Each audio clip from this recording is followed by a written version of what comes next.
Bwana Yesu asifiwe. Ndugu unayetufuata saa hizi kwenye ulimwengu yote.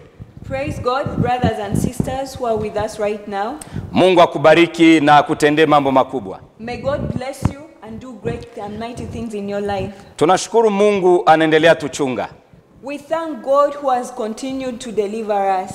Sababu Mungu ana mpango mzuri kwa maisha yetu. Because God has a very great plan over your life. Unapolala na kuamka, mshukuru Mungu.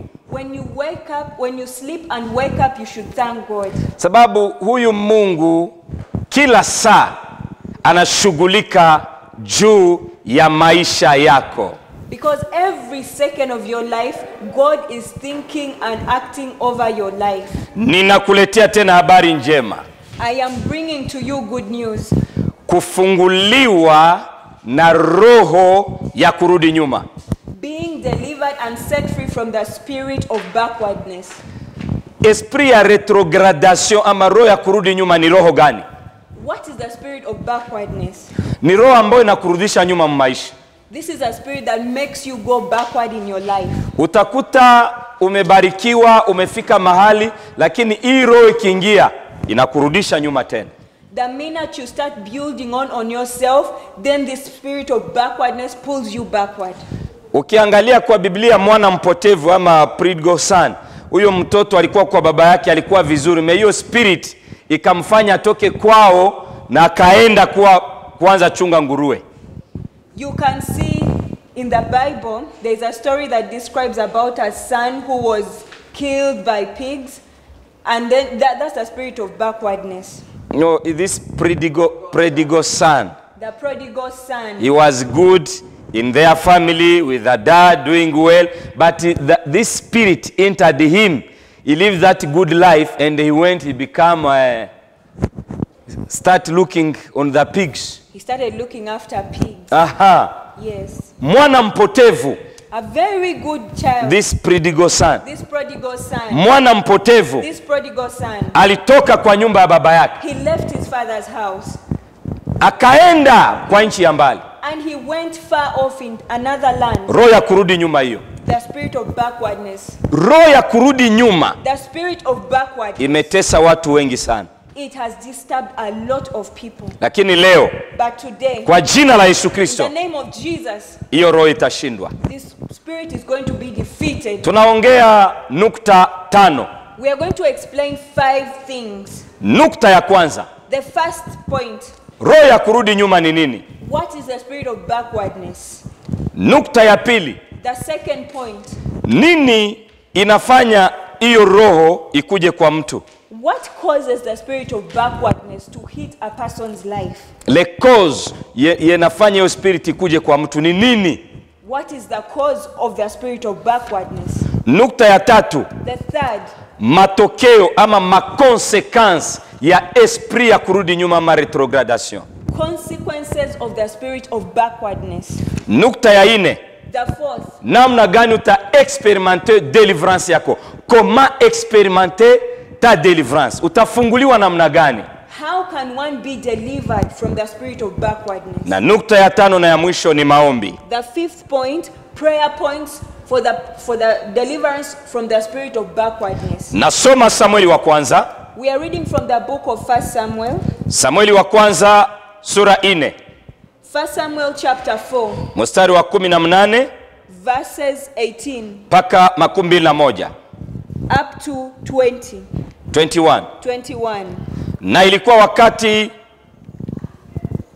ilikuwa wakati aliposikia sanduku ya Mungu, akaanguka kwa nyuma ya kiti kando ya mlango, akavunjika shingo, akakufa.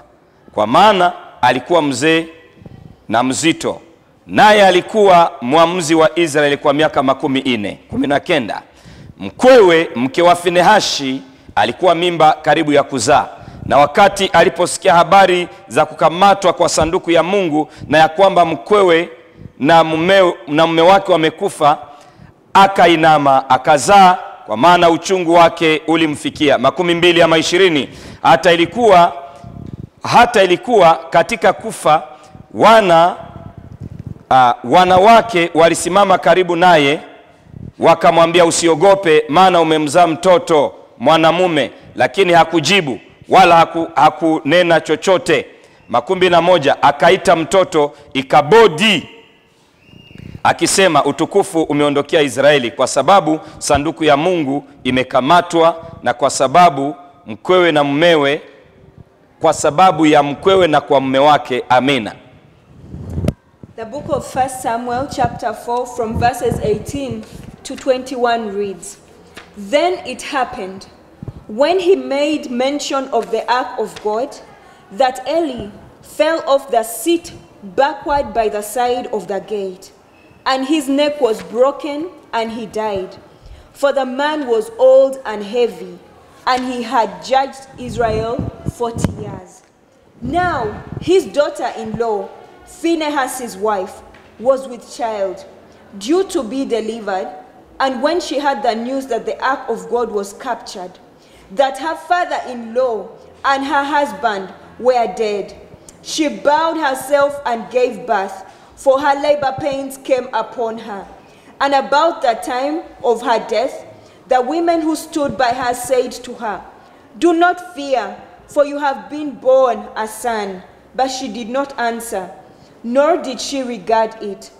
Then she named the child Ichabod, saying, The glory has departed from Israel, because the ark of God had been captured, and because of her father-in-law and her husband. Bwana Yesu asifiwe sana. Praise God. Hii ni habari ya Eli. This is the news of Eli. Eli alikuwa muamzi katika Israel miaka 40. Eli was a great judge of Israel for 40 years. Eli alikuwa na maisha mzuri. Eli had a good life. Eli alikuwa na watoto wake, Eli had children, Finehashi na Ofuni. Phinehas and Ophni. Eli alikuwa akitumikia Mungu. Eli served God. Sanduku ya agano ilikuwa kwa Israel. The ark of the covenant of God was in Israel. Lakini siku moja, But one day, roho ya kurudi nyuma the spirit of backwardness ikaanza.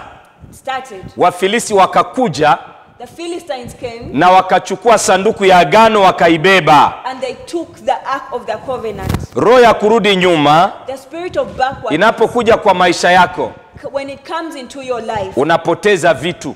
you lose things. Sanduku ya agano wanaibeba. The ark of the covenant was taken away. Kubebwa kwa sanduku ya agano kutoka Israeli ilikuwa ni roho ya kurudi nyuma kwao. The taking away of the ark of the covenant from Israel was the beginning of the spirit of backwardness. Na wakati sanduku ilienda, watoto wa Eli wakakufa wote wawili, Finehashi naye akakufa na Hofuni wakakufa. In the middle of taking the ark of the covenant, the children of Eli died. Na wakati Eli alisikia hiyo habari, akaangukia nyuma hivi na akakufa. Akaangukia nyuma, hakuangukia mbele, lakini aliangukia nyuma na akakufa. When Eli heard of the news of the ark of the covenant being taken away, he fell backwards and broke his neck and died. Ilikuwa habari mbaya, sanduku limechukuliwa na watoto wake wamekufa. This was very devastating news. The ark of the covenant was taken away. Roho ya kurudi nyuma inapokuja kwa maisha yako, utaanza kuwa unapata habari zibaya tu za kukuvunja moyo.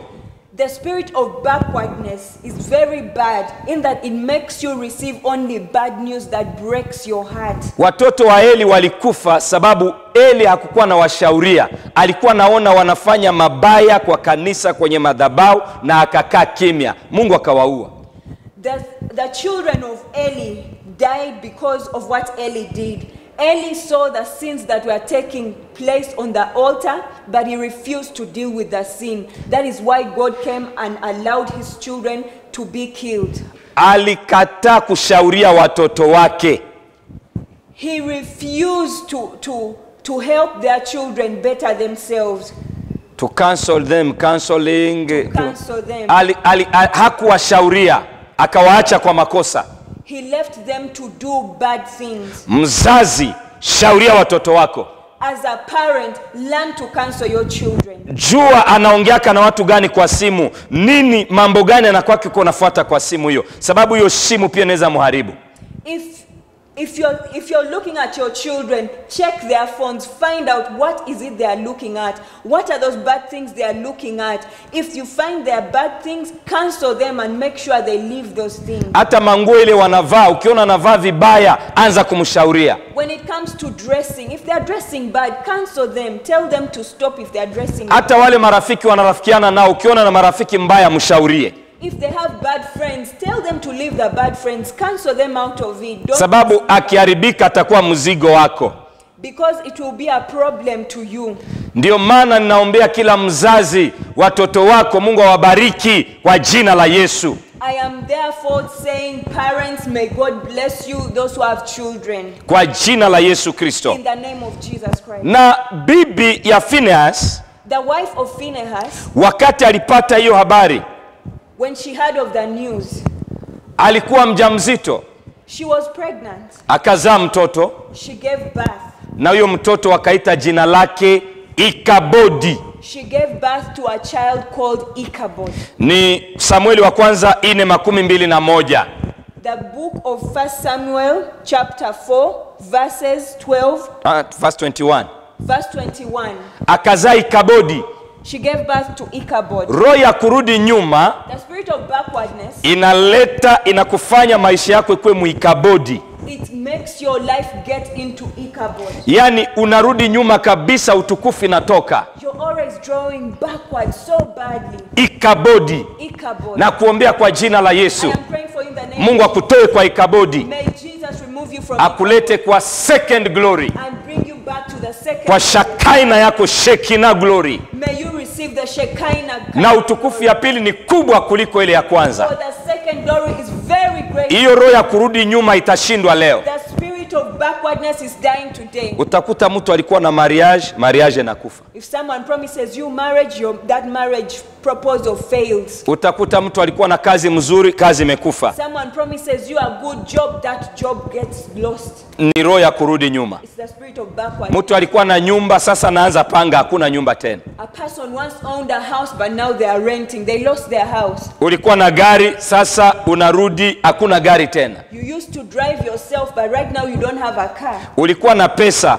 wewe ndio ulikuwa unasaidia watu, unapatia watu. Sasa hauna, ni wewe sasa ndio naanza omba watu wakusaidie na madeni mingi. You used to have money and you used to help people, but right now you cannot help anyone and you also have a lot of money. Ni roho ya kurudi nyuma. It's a spirit of backward. Tunakuombea ishindwe kwa jina la Yesu. Praying today to be defeated in the name of Haleluya. Hallelujah. Nini nukta ya pili, nini nasababisha hizi roho zikuje kwa mtu? Porte d'entrée gani? Nini ndio natumaka roho ya kushindwa, ya kurudi nyuma imfuate mtu? The second point, what are the causes of the spirit of backwardness?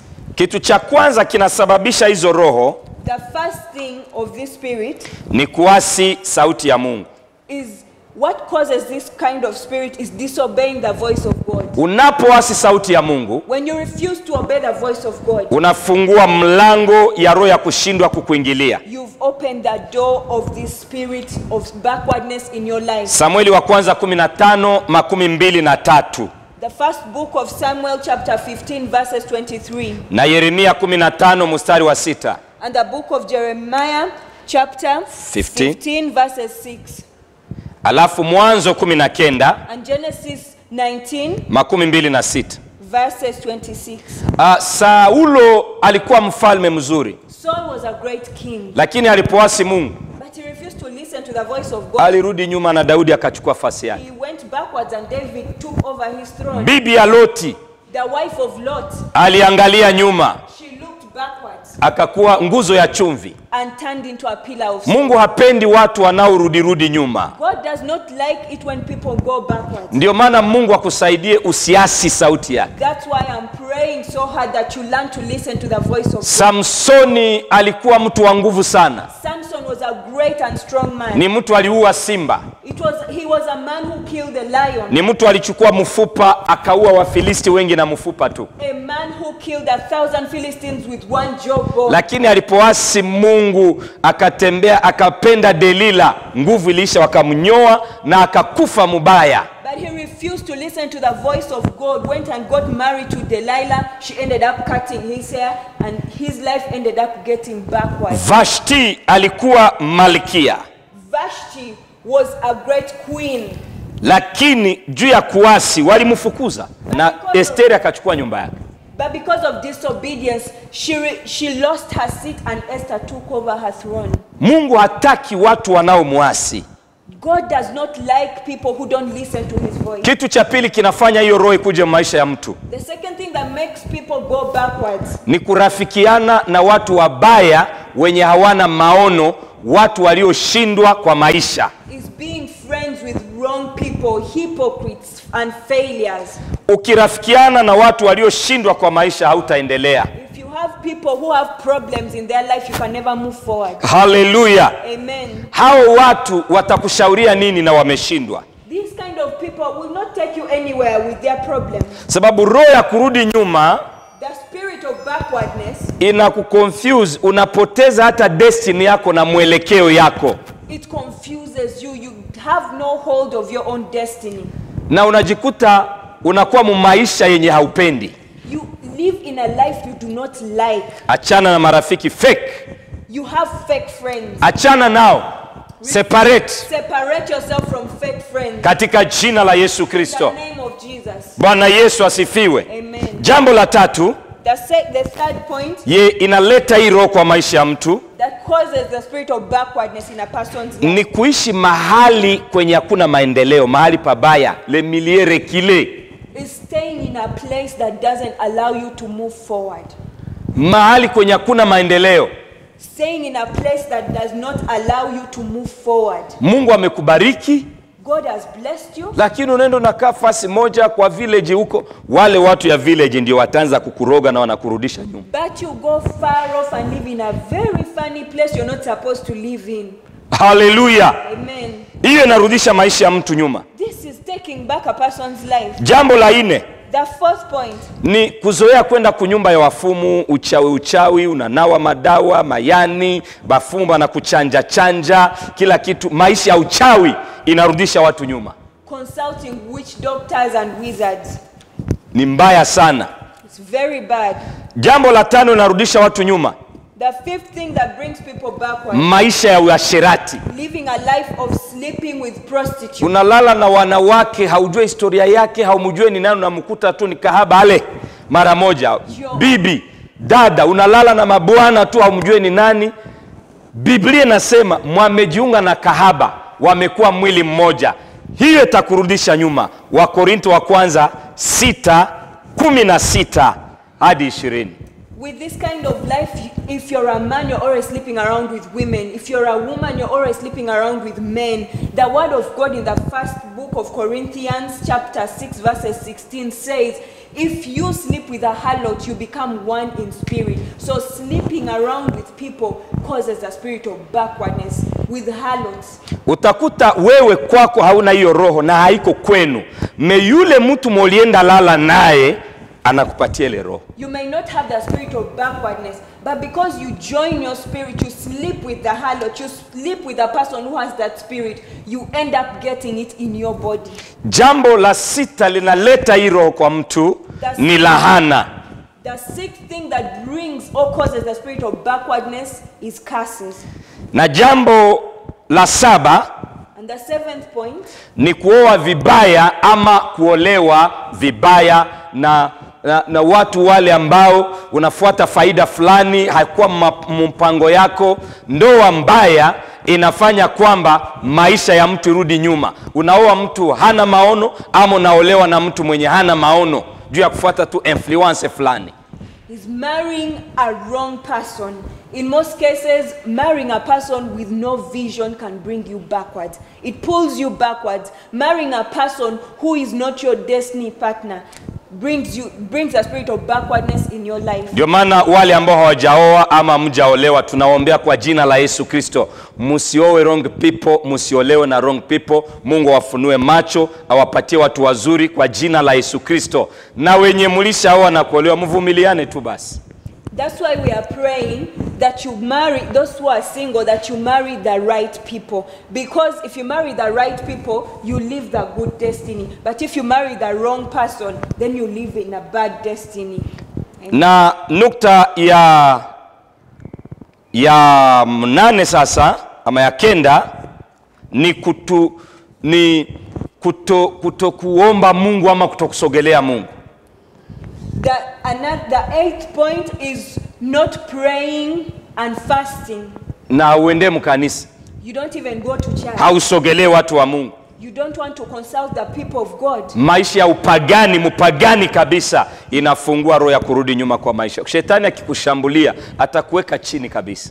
The life of paganism brings you backwards. It brings a spirit of backwardness and causes you to be stagnant and stay in one position. Maisha ya ulevi, pesa yote ni kulewa pombe tu, unakunya kila siku ni bulevi, kulewa. Maisha ya dhambi inafanya kwamba roho ya kurudi nyuma ikuingilie. The life of drunkardness and sin, you're always drinking and you're sinning non-stop. All this brings the spirit of backwardness in your life. Nukta ya tatu, matokeo ya hiyo roho ya kurudi nyuma. The third point is, what are the consequences of the spirit of backwardness? Konsekansi ya kwanza ni kifo. Hiyo roho mwisho yake naua mtu.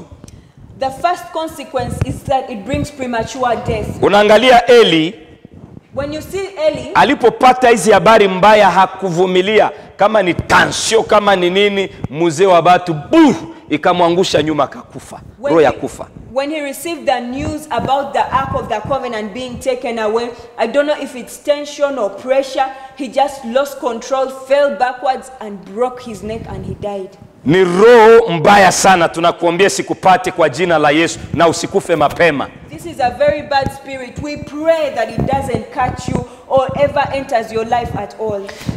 Matokeo ya pili, the second point, ndoto zibaya.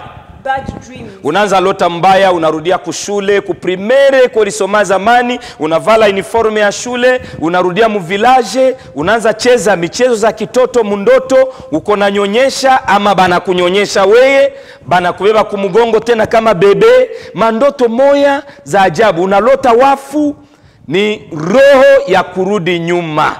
You start dreaming when you're still young. You start dreaming about your childhood days. You start dreaming dreams of you playing young games. You dream when you're being breastfed or you're breastfeeding someone. All those are dreams of backwardness. Unaanza nukta ya tatu, maisha yako inakuwa stanye, inabakia fasi moja, hauendelee, haurudi. Unaanza hesabia mwaka moja, miaka mbili, hautajenga, hautafanya kitu, maisha yako inakuwa stanye, unaanza rudia tu fasi moja na miaka ziko zinaenda. Stagnation.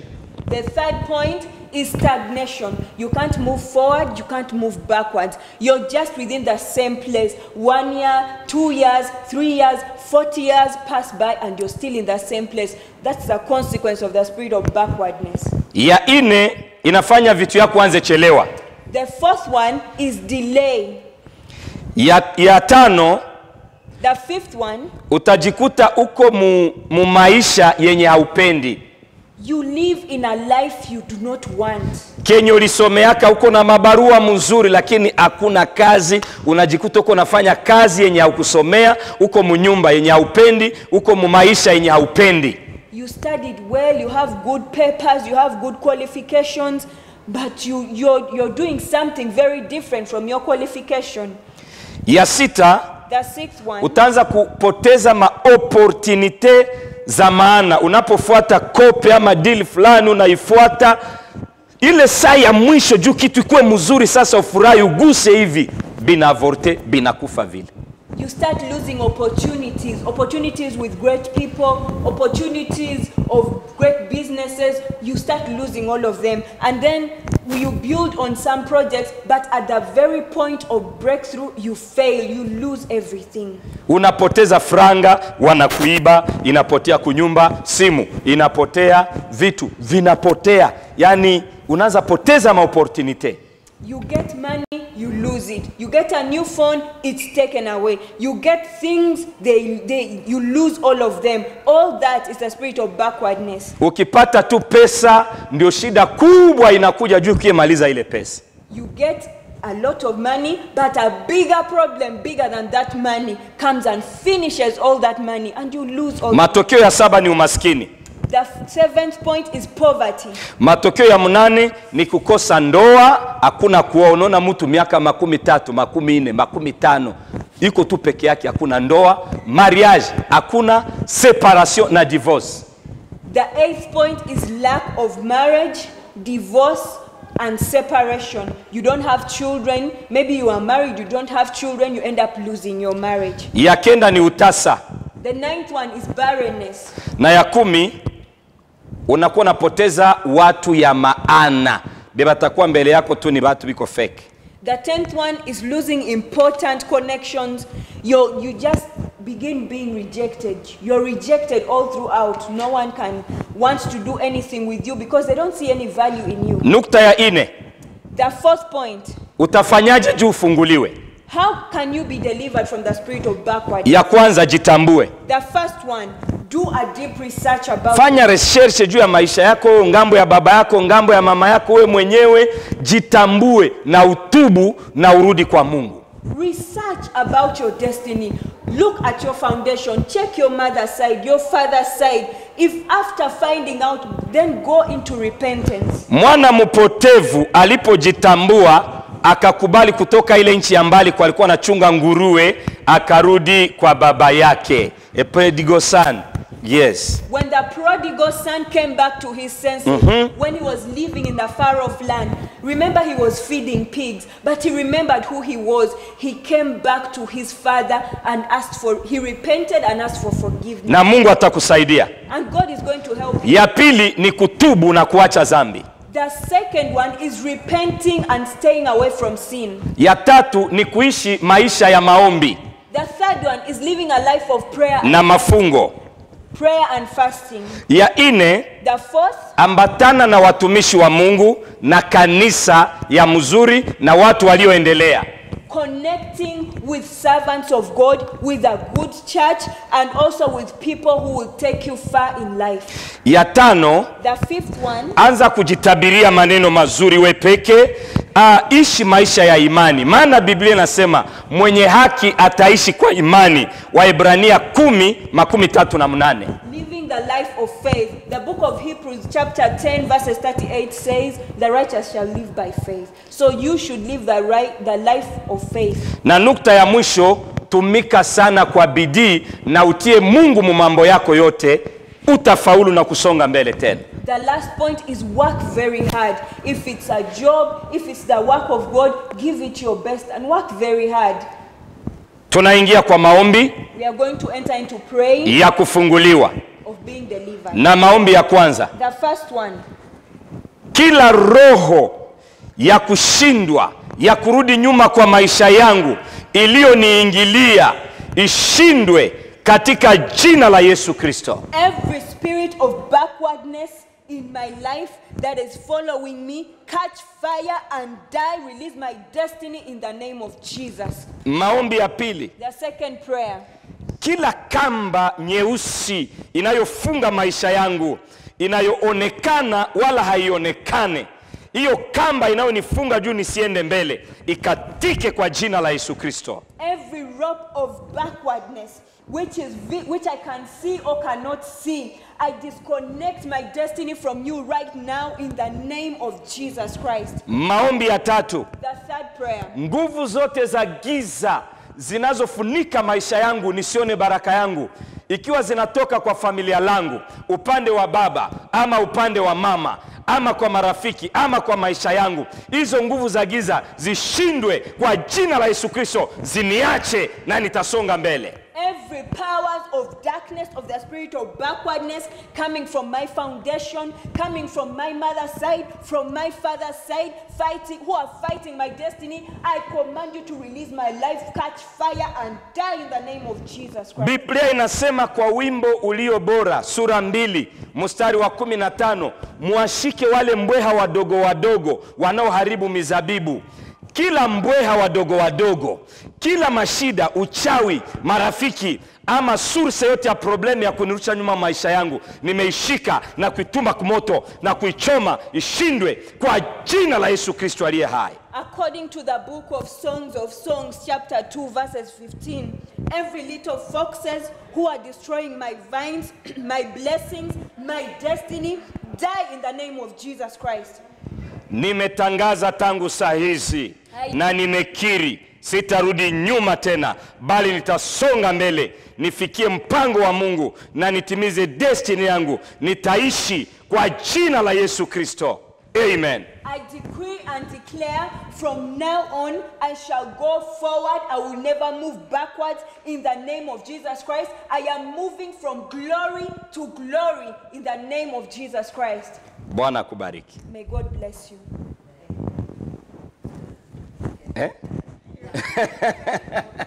Nisate.